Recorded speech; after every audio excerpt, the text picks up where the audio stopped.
Grüß dich miteinander und herzlich willkommen beim Jungfrau-Zeitung Panorama aus Bern.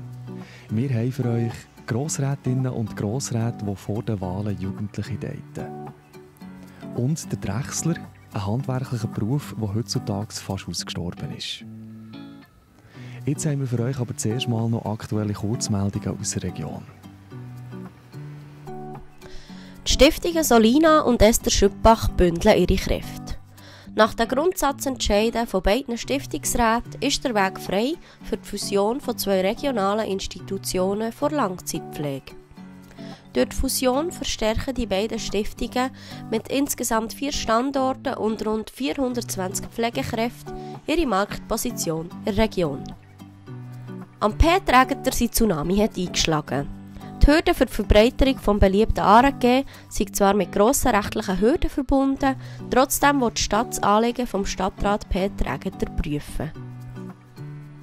Die Kulturschaffenden bekommen weiterhin Unterstützung.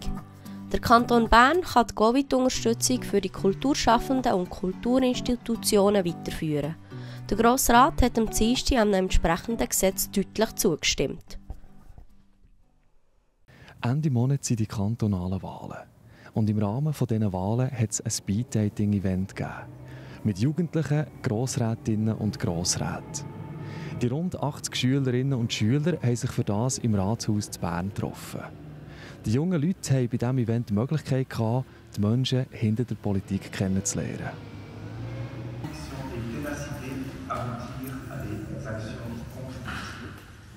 Es ist mir eine Freude und Ehre, euch in diesem Rathausgebäude hier in Bern begrüßen zu dürfen, um an diesem Nachmittag, der dem Austausch und der Diskussion zwischen jungen Studenten.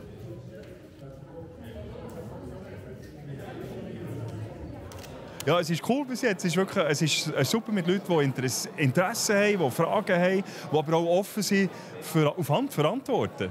Das ist wirklich cool. Und neue Inputs gibt es auch. Also es ist interessant, wenn mir jemand sagt, ja, ich habe meine Informationen bisher von Instagram und von TikTok. Oder? Und das ist auch nicht negativ zu werten. Es ist auch eine Informationsquelle und es tut auch ein Bild geben. Ja, es ist interessant. Man erfährt viel. Es ist ein kurz. Also man hat immer nur 1,5 Minuten. Deswegen, ja, ein kurz. Ja, ich bin jetzt mit 2 geredet, aber doch sehr unterschiedlich, obwohl sie von der gleichen Partei kommen. Ja.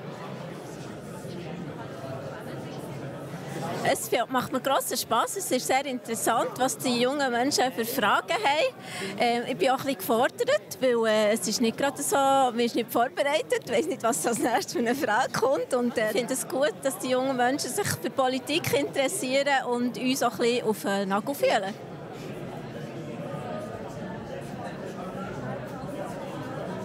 Es ist sehr interessant, persönlich an Politiker Fragen zu stellen.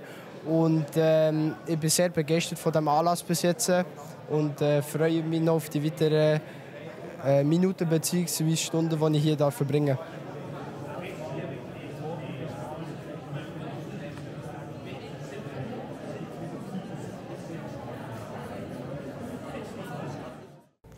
Von den jungen Leuten jetzt zu einem alten, fast schon ausgestorbenen Handwerk.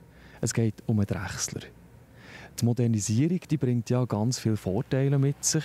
Heutzutage schätzt man aber auch wieder Nachhaltigkeit und persönliche Beratung. Das wiederum sind die Stärken von einem Drechsler. Mein Kollege Manuel Moser berichtet.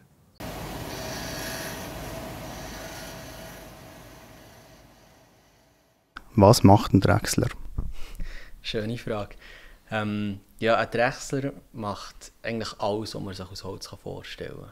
Und wirklich alles. Da sind wir recht grenzenlos. Es ist da schön, es läuft als Kunsthandwerk, das Drechslern. Wir jetzt hier in der Bude sind eher ein bisschen auf der Industrieseite, aber das schränkt den eigentlich gar nicht ein. Es ist vom kleinen Teil für das Guckerzeitli bis zu 10 Meter Holzsäulen ist schon alles bei uns in der Bude gewesen. Was sind so typische Sachen, wo man sagt, hey, da gehst du am besten zum Drechsler? Ja, das ist ganz klassisch Pfeffermühle, Mutschgetnussmühle, Salzmühle. Ich sage bewusst ganz klassisch, das ist das, was eigentlich jeder Drechsler im Sortiment hat. Es geht so, Wenn sie dann nicht wissen, woher oder wer es macht, kommen sie am Schluss noch zu Brunis. Und dann haben wir dann meistens eine Lösung parat oder wissen, wie zu machen oder knobeln es aus und alles. Geht nicht, gibt es nicht bei uns.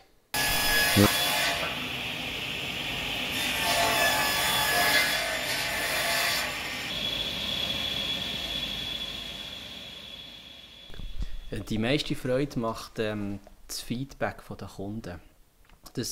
Beim Machen nimmt man das manchmal fast nicht wahr, man hat einfach das Holz vor sich. Aber dann machst du zum Teil Produkte, die einen enormen emotionalen Wert für den Endkunden haben.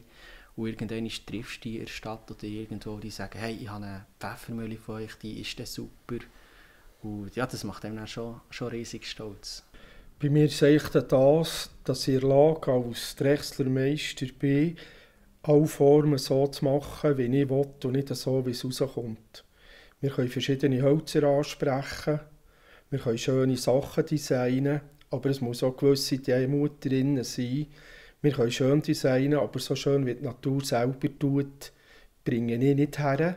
Darum geht es mir auch darum, einfach auch die natürlichen Sachen vom Holz rauszubringen.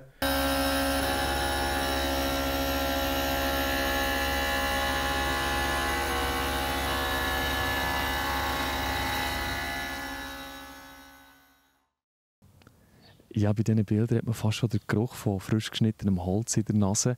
Und auf der Nase haben wir im Moment ja Sonnenschein. Ob das so weitergeht die nächsten Tage, das erfahrt ihr jetzt von unseren Kollegen von Meteo News.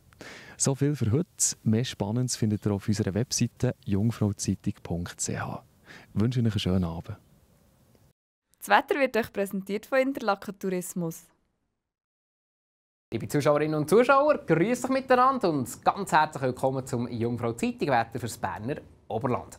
Heute hat es wieder viel Sonnenschein zum Geniessen gegeben. Lange Zeit war es praktisch wolkenlos, dann sind zum Teil noch ein paar Schleierwolken durchgezogen. Man sieht es hier auf der Webcam von Grindelwald, aber ich würde sagen, das ist wirklich Jammer auf allerhöchstem Niveau. Ja, und der Grund für das ruhige Wetter ist weiterhin das Hochdruckgebiet Martin. Das hat sein Zentrum über Nordosteuropa. Heute sind wir also am Südrand von diesem Hoch, dieser Beisenströmung auf morgen. Da verflacht jetzt die Luftdruckverteilung ein bisschen, entsprechend stellt die Beisen ab und die Temperaturen die gehen langsam Richtung Frühling. In Nacht auf morgen allerdings noch nicht. Das ist sternenklar, wird wieder frostig kalt. Die Tiefstwerte liegen morgen bei etwa -4 bis -3 Grad. Aber am morgen Vormittag da ist es einmal mehr sonnig. Es ist praktisch wolkenlos. Mit diesem sonnigen Wetter geht es am Nachmittag weiter als in den Bergen. Einmal mehr wunderbares Wintersportwetter und die Temperaturen, wie gesagt, die kommen langsam ein bisschen ins Gang. Zum Beispiel zu Bern oder zu Burgdorf, da gibt es Höchstwerte um die 11 Grad. Zu Thun oder zu Brienz haben wir etwa 10 bis 11 Grad. Und zu Frutigen geht es aufwärts gegen 9 Grad. Am Donnerstag und Freitag geht es mit diesem sonnigen Wetter weiter. Erst am Freitag haben wir zum Teil noch ein paar Schleierwochen und die Temperaturen doch im ziemlich milden Bereich. In Interlaken gibt es maximal 11 Grad.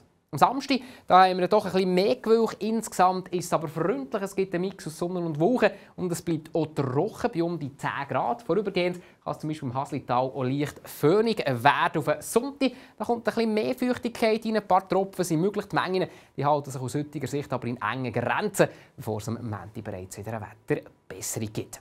Das war es vom Wetter. Jetzt wünsche ich weiterhin einen ganz schönen Feierabend und bis gleich. Auf Wiedersehen miteinander.